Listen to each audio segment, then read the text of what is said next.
Hello everyone, my name is Peter Xie. I'm the founder of VentureFace.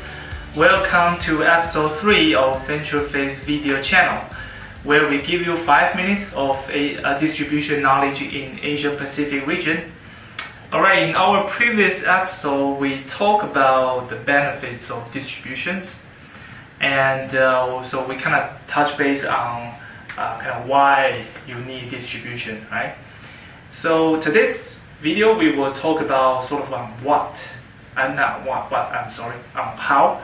So we will talk about distribution pricing structure, which is the number one topic and the most important one when you are ready to do the international distribution. And because there's a lot to talk about, so we will break down the content into 2 videos. This is the first one. We will talk about the margin for channel partners. So imagine you are ready to do the international distribution. You have some potential customers, and you get asked that, all right, how much margin can you offer me? The buyer will ask you this. So before you answer any of these questions, so you have to know a few key concepts. So the number one is, in any distribution business, we usually do, in most cases, we usually do 2-tier distribution, 2-tier distributions. So the number 1 tier is the distributor.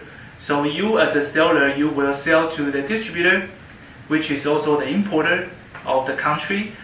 And this guy, they will take care of the local business, the logistics, of the payment, local payments.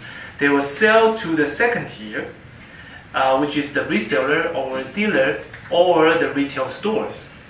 And then the second tier, these guys, they will sell the products in the stores, into the many more other customers, smaller customers, and most of the cases they will sell directly to end consumers, right?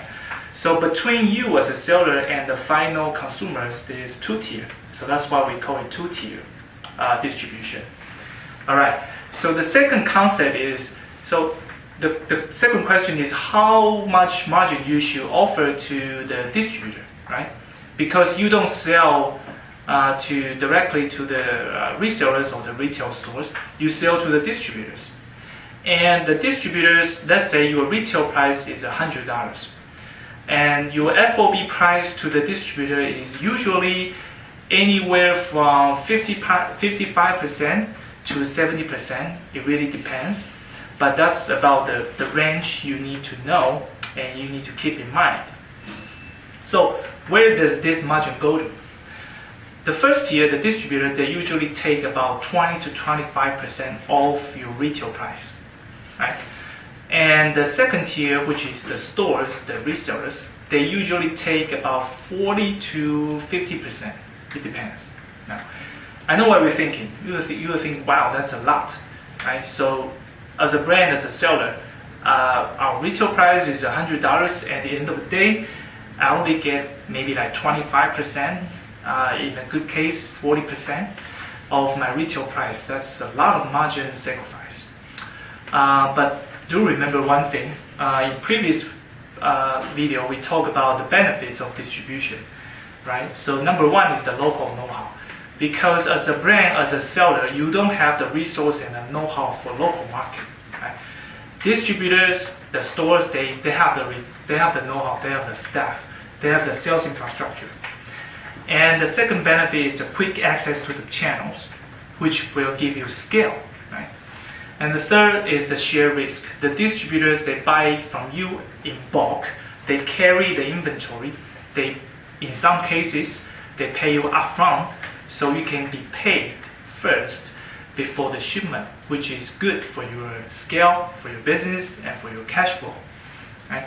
So don't forget that. So this is the margin that's going to the channel partners, the distributors, and the retail stores.